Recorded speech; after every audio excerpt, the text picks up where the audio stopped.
Muito boa noite. Após essas lembranças históricas, nós nos sentimos ainda mais à vontade. E, para tanto, eu gostaria, inicialmente, de agradecer este sempre gentil convite para poder conduzir as reflexões da noite. Ao mesmo tempo, eu cumprimento a todos que aqui presencialmente participam dessa atividade de reflexão em torno das lições do Cristo. Que possamos, todos nós, fazermos excelentes reflexões em torno do nosso tema proposto: abuso da inteligência, cegueira do espírito.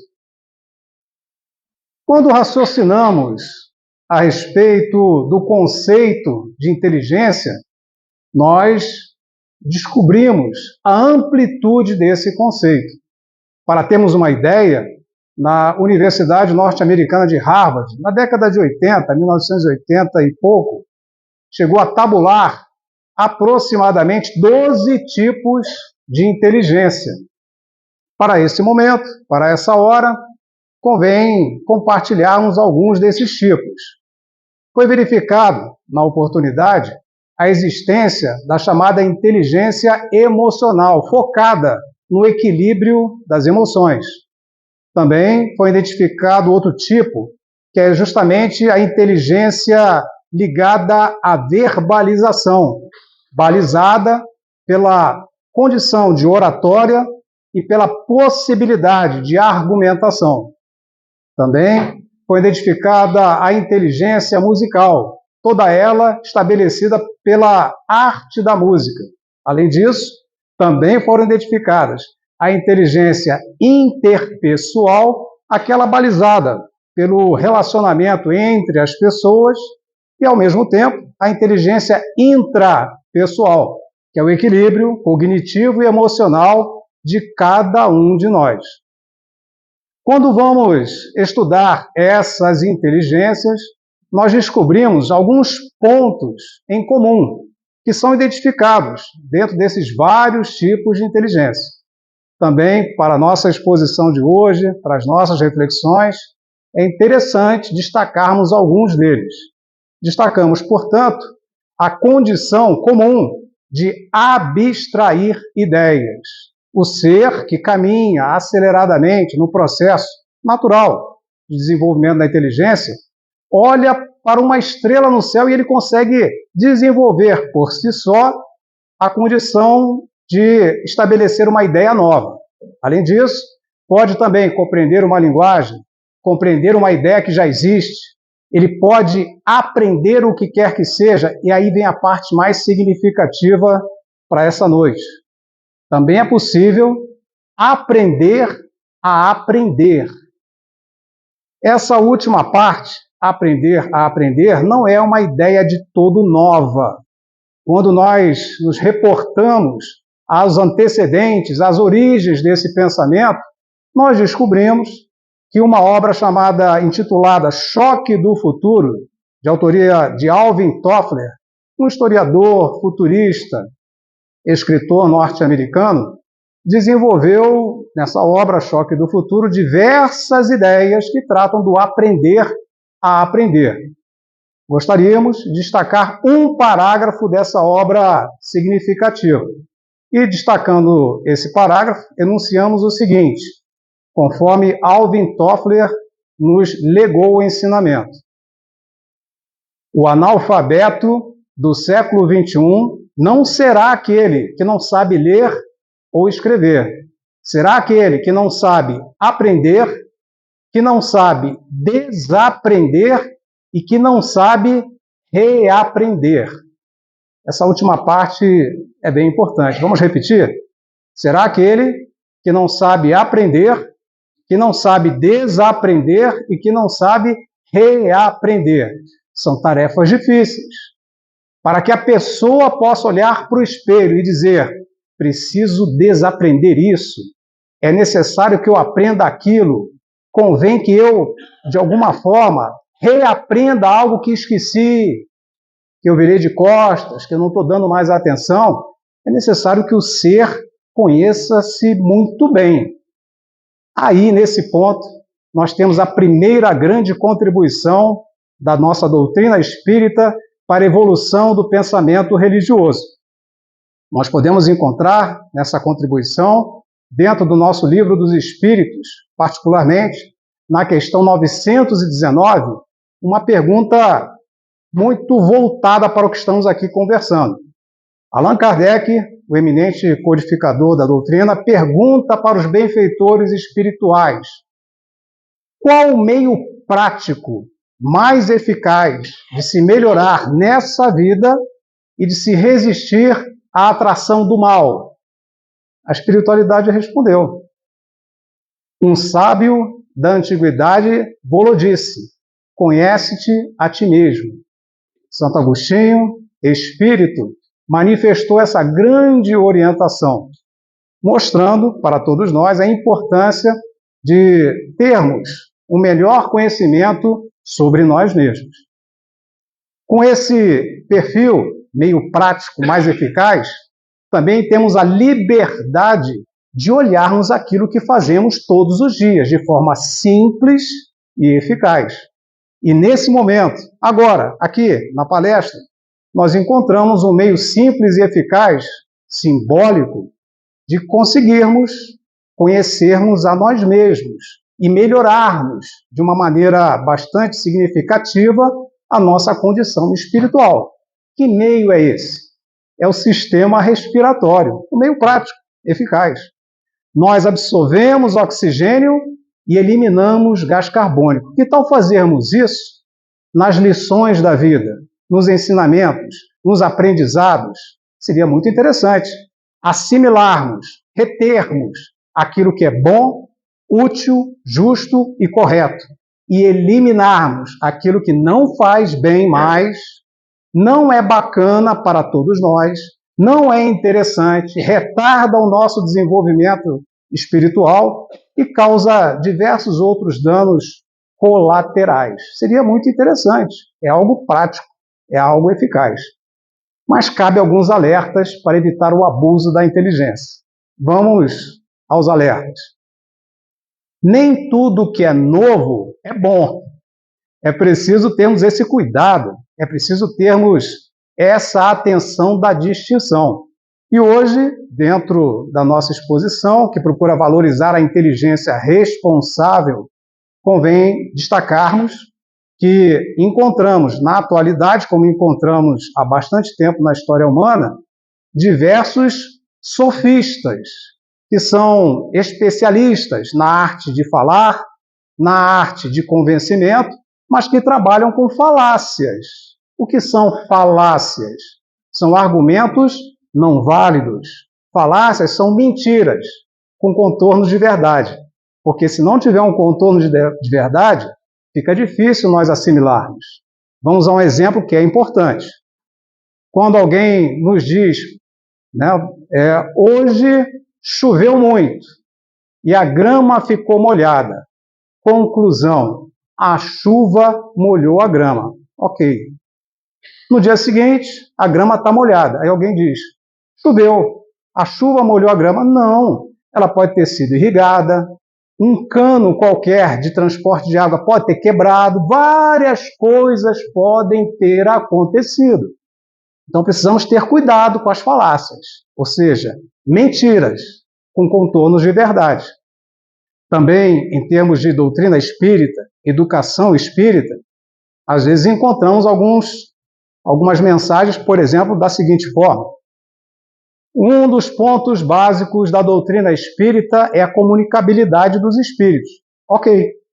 Ontem, no meu grupo mediúnico, Pedro, o apóstolo, comunicou-se com o meu grupo mediúnico. Será verdade? Uma coisa é uma coisa, outra coisa é outra coisa. Precisamos colocar tudo dentro do crivo da razão, dentro do bom senso, do equilíbrio, para não nos deixarmos levar a fatos que são falácias, argumentos não válidos, mentiras com contornos de verdade. Além disso, desse aspecto, também é preciso lembrar da observação que nós citamos. Absorvemos o que é bom e eliminamos aquilo que não é. Nesse ponto, nós temos uma outra contribuição do Espiritismo para a evolução do pensamento religioso. E essa contribuição agora está no Evangelho segundo o Espiritismo, capítulo 17, item 4, quando então nós aprendemos o seguinte: reconhece-se o verdadeiro espírita por sua transformação moral e pelos esforços que empreende para dominar as suas más inclinações. Esta orientação, esta lição, admite que nós ainda estamos na condição de espíritos imperfeitos. Ela admite que nós temos, por companhia, ainda alguns aspectos menos felizes, mas ela também nos traz, dentro da consolação da doutrina, o aspecto de que nós todos, ao resistirmos a estas tendências que ainda precisam ser reparadas, a esses comportamentos que ainda precisam ser modificados, ao resistirmos, estamos sim no caminho da nossa trajetória de evolução espiritual, o que é uma ótima notícia. E por falar em ótima notícia, temos também duas boas notícias. Essas duas boas notícias estão no Livro dos Espíritos. Vamos começar. Primeira boa notícia, questão 23 do Livro dos Espíritos. Lá nós descobrimos o seguinte: o Espírito é o princípio inteligente do universo. O que isso significa? Que todos que aqui se encontram, encarnados e desencarnados, representam o princípio inteligente do universo, porque nós somos espíritos, hoje, agora, encarnados, mas nós somos o princípio inteligente do universo. É o primeiro ponto, a primeira boa notícia. Há também uma outra boa notícia, dessa vez na questão 540, onde também somos brindados com a seguinte expectativa feliz: o princípio inteligente do universo realiza sua trajetória evolutiva, do átomo até o arcanjo. Em outras palavras, nós vamos nos desenvolvendo em termos de inteligência, de crescimento espiritual, a todo minuto, a todo segundo, em toda oportunidade que a vida nas duas dimensões, físico-material e espiritual, nos oferece. Essa segunda boa notícia, do átomo ao arcanjo, é tão significativa que nós a encontramos em outras obras. Gostaríamos de citar a obra O Problema do Ser, do Destino e da Dor, de Leon Denis. Nessa obra, particularmente no capítulo 9, que trata da nossa condição de perceber a evolução e também a finalidade da alma, nós aprendemos o seguinte: na planta tem inteligência, mas ela está dormindo. No animal há inteligência, mas essa inteligência está sonhando. E no ser humano, a inteligência finalmente desperta e acorda. Nesse momento, é feito um acordo entre a nossa vontade, que já é movida pela inteligência, e as leis de Deus, onde começam as graves responsabilidades por tudo aquilo que for bom e por tudo aquilo que precisa ser modificado em nosso próprio benefício. Lamentavelmente, nós também precisamos, passando longe da ingenuidade, lembrarmos que o fato de sermos seres mais maduros, a parte físico-material e também espiritual, não implica necessariamente que o acordo da vontade com a lei de Deus seja um acordo firme. Infelizmente, nós vacilamos, deixamos de lado, esquecemos, não damos a atenção devida a vários aspectos da justiça divina. Por isso, durante as nossas encarnações, convivemos com uma realidade inexorável ainda no plano físico-material. Aqui, agora, há muitos motivos para nós não termos uma felicidade plena. Quando o problema não está conosco, está com o familiar. Quando não está conosco nem com o familiar, está com o vizinho. Quando não está conosco nem com o familiar, nem com o vizinho, está com o semelhante. e assim por diante. Ou seja, as dificuldades, as vicissitudes, enfim, todos os transtornos que existem em várias matizes e formas, acompanham a nossa existência porque esse acordo entre a vontade e as leis de Deus não está devidamente firmado. E uma das maiores causas para que esse acordo não esteja firmado é a dificuldade de nós distinguirmos de maneira bastante correta o que é o bem e o que é o mal. Prova disso é que na questão 631 do nosso Livro dos Espíritos, Kardec, mais uma vez, pergunta aos espíritos superiores da codificação. E essa pergunta tem a seguinte base: tem meios o homem de distinguir por si próprio o que é o bem e o que é o mal? Os espíritos superiores responderam a Kardec: sim, se ele acreditar em Deus e se quiser saber. Logo depois vem a segunda parte da resposta. Deus concedeu a inteligência ao homem para que ele possa distinguir um do outro, ou seja, o bem e do mal. Essa resposta precisa ser dividida em duas partes. Vamos a elas. Na primeira resposta, a espiritualidade superior disse a Kardec: sim, dá para distinguir, mas o homem precisa acreditar em Deus e querer saber. São duas coisas diferentes. Quando pensamos em acreditar em Deus, significa que nós temos um esforço ou fazemos um esforço para caminhar na direção do Criador.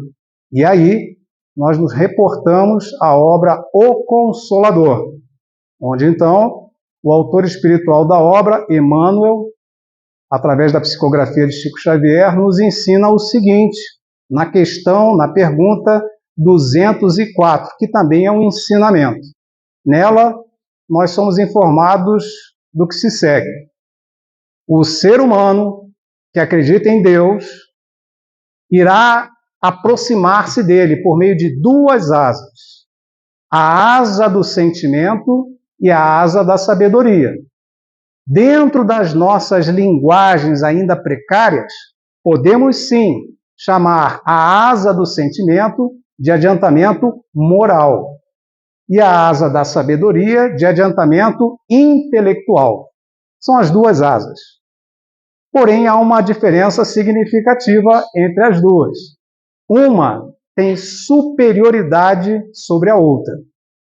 E essa superioridade é estabelecida pela asa do sentimento, que tem superioridade sobre a asa da intelectualidade. E para que possamos compreender, e é importante compreendermos, essa distinção, essa superioridade, basta olharmos ao nosso redor. Imaginem um chefe que tem, sob a sua direção, sob a sua gestão, um grupo de homens e mulheres que é muito inteligente, mas que não tem a menor consideração de fraternidade e solidariedade com as pessoas. A vida delas vira uma grande dificuldade. Ou, outro exemplo, vamos imaginar um gestor público que não tem consideração com a sua população, com as necessidades reais das pessoas que dependem daquele gestor para o que quer que seja. Igualmente, a vida dessas pessoas se tornará algo muito difícil, muito complexo, porque só a inteligência não é suficiente para que possamos evoluir em termos espirituais, morais. Ao contrário, quando o ser é muito inteligente, intelectualmente falando, mas não tem condições morais mínimas de fraternidade, solidariedade, algum tipo de empatia, essa inteligência é uma arma destrutiva na mão do ser que não sabe usá-la com equidade, equilíbrio, bom senso, como falamos, solidariedade e também fraternidade. Também precisamos falar da segunda parte da resposta. Vamos lembrar? Primeiro foi dito, sim, é possível distinguir, se acreditar em Deus e quiser saber.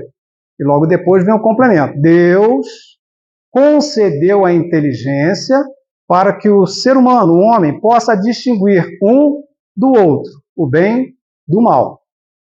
Distinguir o bem do mal não é uma tarefa fácil. Tanto é verdade que São Paulo, na carta aos Romanos, capítulo 7, também nos ensinou algo significativo. Disse São Paulo: o bem que eu quero, esse eu não faço. Mas o mal que eu não quero, esse eu faço. Nesse momento, Paulo já estava muito consciente a respeito do que era conveniente e o que era inconveniente, o bem do mal. Mas faltava alguma coisa. A inteligência capaz de indicar o que era uma coisa ou outra, Paulo tinha. Mas faltava esse modelo, essa condição intensa da asa do sentimento, da moral, para direcionar a intelectualidade, a fim de que ela possa realizar todo o seu potencial. Esse é um ponto significativo. Kardec ficou tão preocupado com essa tal distinção do que é o bem e o mal, que ele chegou a fazer 18 perguntas no Livro dos Espíritos só sobre esse tema. Basta nós acompanharmos da questão 629 até 646, 18 perguntas. Gostaríamos de destacar uma delas, a 636, nessa oportunidade. Na questão 636, Kardec pergunta aos nossos benfeitores espirituais: são absolutos para todos os homens o bem e o mal? E a espiritualidade respondeu: não. Só a lei de Deus é para todas as pessoas, ou seja, absoluta. O mal não. O mal sempre vai depender da vontade de quem quer praticá-lo. Vamos repetir a última parte? O mal vai depender da vontade de quem quer praticá-lo. Às vezes, na concepção físico-material, fica a ideia: eu fui induzido, eu fui forçado, eu fui conduzido. E, de fato, se a vontade ainda é frágil, se nós ainda não definimos quais são as tendências, os gostos, as preferências que nós efetivamente defendemos e acreditamos, nós estamos à deriva, caminhando de qualquer jeito. A inteligência fica muito ingênua diante dos acontecimentos da vida. Isso aí é um fato bem concreto. Mas é importante que haja a vontade para que o mal se efetive. Se não tiver vontade, não faremos o mal. E aí nós nos lembramos de uma história, histórias são boas, né? Para maiores reflexões, de uma obra intitulada Momentos de Ouro. Essa obra tem como autores espirituais diversos espíritos. Gostaríamos de enfatizar a mensagem cujo título é A Diferença, uma mensagem de Humberto de Campos, o irmão X.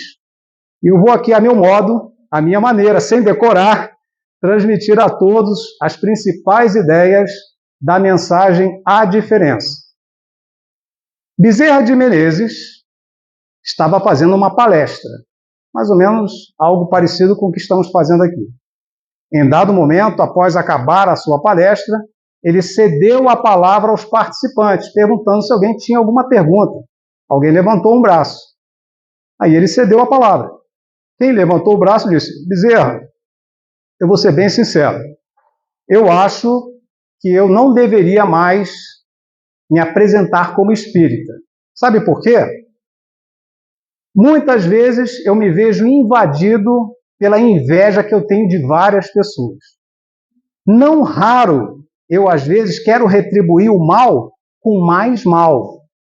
Não é pouco que eu fico, muitas vezes, envolvido pela minha vaidade, meu egoísmo, e não consigo ver nada de bom em pessoas que pensam de forma diferente da minha. O que você acha? Aí ele falou: eu também. Aí ele não entendeu. Como assim eu também? Vou explicar. Antes de eu ser espírita, tudo isso que você falou aí, eu corri atrás, eu queria fazer. Depois que eu me tornei espírita, essas coisas continuam perto de mim, mas eu fujo delas e vou para bem longe. Em outras palavras, nós não somos perfeitos, nós não somos imunes a pensamentos menos felizes, nós não somos imunes a ideias que de alguma forma retardam a nossa evolução espiritual. A diferença é o que você vai fazer com esse pensamento. Você vai alimentá-lo? Você vai planejar alguma coisa mais grave? Você vai manter esse pensamento no seu cérebro, inteligência, e no seu coração, sentimento? Então precisamos conhecer a diferença. É uma parte significativa para que nós possamos refletir. Dentro desse contexto, nós também temos vários alertas, várias lições significativas. E quando pesquisamos a obra Ação e Reação, autoria espiritual de André Luiz, psicografia de Chico Xavier, também tem uma lição que merece a nossa apreciação. Nela tem um ministro que está conversando junto com André Luiz, chamado Sânzio. E Sânzio, então, orienta todos os espíritos que estão ali na região do nosso lar, dizendo o seguinte: meus irmãos, em termos de ação e reação, é imperioso lembrarmos que todos os acervos da vida pertencem a Deus. O que significa isso? Acervo da vida significa acervos no plano espiritual, que é um lado da vida, e no plano físico-material, que é um outro lado da vida. De forma que o espírito mais inteligente, se encarnar dentro de um corpo físico, apresentando alguns problemas na região cerebral, ele não vai conseguir nem falar. Ele vai ter dificuldade de se expressar. De modo que concessões divinas são concessões de Deus, para que usemos com bastante sabedoria a inteligência, a eloquência, as várias condições de convencimento das pessoas, para que nós não venhamos a perder esse acervo da vida, que de alguma forma está à nossa disposição temporariamente, para usufruto. Não é para fazermos o que quisermos do jeito que a gente imagina que seja a forma mais adequada. Porque a má utilização, hoje, pode gerar no futuro algumas restrições, algumas dificuldades de toda a ordem, para que nós possamos aferir a real forma que deveria ser utilizada. Essa condição ou aquela, este acervo ou aquele. Tanto é verdade que o espírito Ferdinando, que assina como espírito protetor também, no nosso Evangelho segundo o Espiritismo, justamente no capítulo 7, Bem-aventurados os pobres de espírito, tem uma mensagem do homem inteligente na Terra. E o espírito Ferdinando nos ensina o seguinte: o homem abusa da inteligência, bem como de outras faculdades, mas não lhe faltam ensinamentos que o advertem que uma mão poderosa que lhe concedeu o que quer que seja, também poderá lhe retirar a qualquer momento que foi concedido. Eu acredito que todos perceberam essa responsabilidade que temos com os diversos talentos, acervos à nossa disposição. E eu gostaria ainda de contar uma história que ilustra muito bem essa última parte da advertência do espírito Ferdinando. E para ilustrar a orientação do espírito Ferdinando, nós nos baseamos na obra Os Mensageiros, até em homenagem ao filme, que é Nosso Lar, Os Mensageiros. E nessa obra, Os Mensageiros, nós gostaríamos de enfatizar o capítulo 12, Palavra de Monteiro. É o título do capítulo 12. Vamos, então, a um breve resumo sintético das palavras de Monteiro. André Luiz está no centro dos mensageiros, um local onde há uma fila, onde diversos espíritos, muito particularmente, que falharam na missão da mediunidade, estão pedindo misericórdia para retornarem à sua trajetória e refazerem seus caminhos. Dentro desse conjunto de espíritos está Monteiro.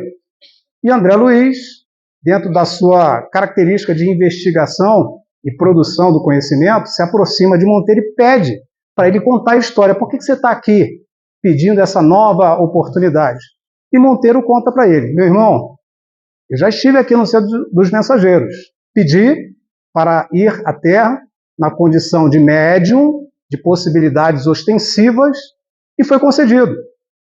Porém, no meu caso, eu não ia ter todo o potencial de médium ostensivo, eu ia ter intuição para poder expressar. Minha intuição é uma faculdade da mediunidade, é uma condição complementar.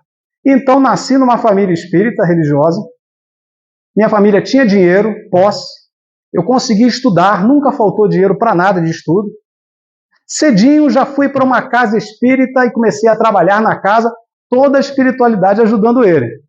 Ali, rapidamente, eu comecei a exercer várias funções na casa e me tornei, dentro desses atributos, um palestrante espírita e um dirigente de grupo mediúnico, que também era esclarecedor. E o esclarecedor sempre é um doutrinador, sempre é um dialogador também. Então, Monteiro começou a sua trajetória de desenvolvimento espiritual atuando no centro espírita muito bem orientado. Mas um problema, a inteligência dele começou a falar mais alto que o sentimento. E ele então começou a se preparar para as reuniões mediúnicas da seguinte forma: ele começava a ler detalhadamente a doutrina espírita, a Bíblia.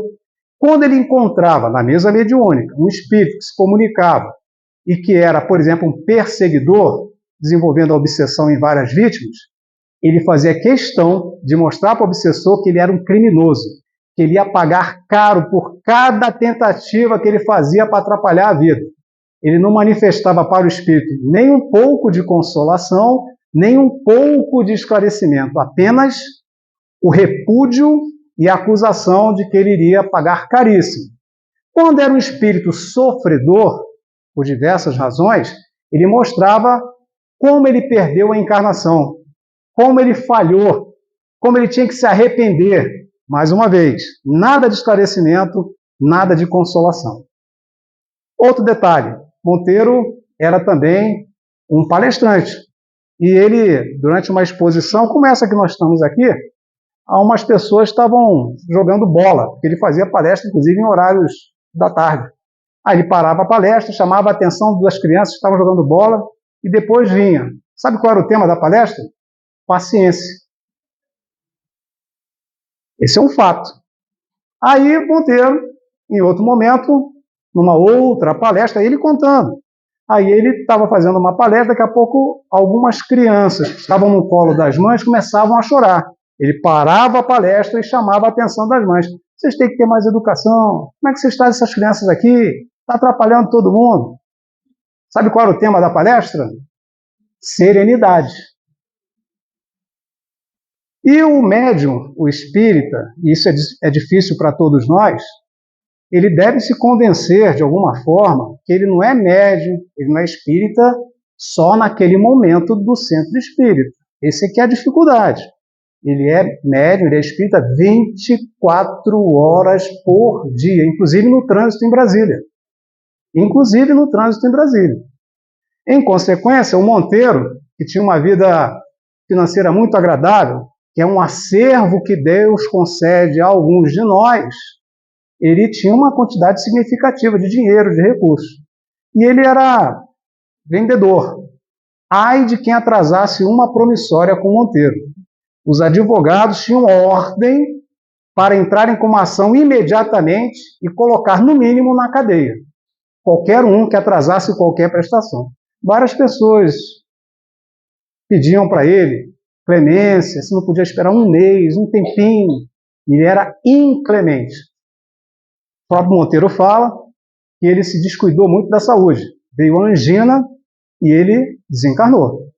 Na hora que ele desencarnou, tinha uma fileira de espíritos aguardando ele. Espíritos que se sentiram ofendidos dentro das reuniões mediúnicas, que viram vários familiares sendo chamados de atenção, e o Monteiro ficou desesperado. E ele se deslocou para as regiões umbralinas e passou um bom tempo lá. O que ele mais ouvia todos os dias, palavra dele, tenha paciência. Cadê a serenidade? Cadê o perdão que você pregava? E ele ficou ouvindo isso durante muito tempo. Orou muito, muito. E finalmente recebeu o apoio da orientação espiritual e foi deslocado para uma enfermaria espiritual. E lá estava ele, dentro do setor dos médiuns fracassados, que tiveram todas as chances dos acervos que Deus concedeu, mas não souberam valorizar.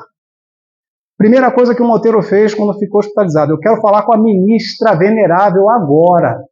O que aconteceu é injusto, eu não devia nunca ter ido para a região umbralina. Manda chamar ela de qualquer jeito. E as pessoas foram chamar, e a ministra falou: não posso ir agora, tenho outros compromissos, mas eu vou passar lá.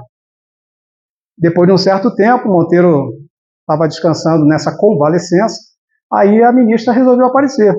O próprio Monteiro fala: ela me ouviu, André Luiz, por 2 horas, com paciência evangélica. Eu falei o que eu devia e o que eu não devia. Ela, depois das 2 horas, olhou para o Monteiro e falou: meu irmão, o seu problema não é difícil descobrirmos a solução. Você praticou o espiritismo prático, você vivenciou o espiritismo prático da inteligência, mas não vivenciou a prática do espiritismo com Jesus. Foi isso que aconteceu com você. E ele então, disse André Luiz, aí eu entendi o meu erro, compreendi, eu escolhi o caminho mais fácil, mais conveniente para as minhas más tendências, más inclinações, mau comportamento de uma forma geral. A palavra de Monteiro é um ensinamento para todos nós, na intenção de observarmos o bom uso de todos os acervos que nós temos, para que possamos corresponder da melhor forma possível à confiança que Deus depositou em cada um de nós. Que Jesus nos ilumine hoje e sempre.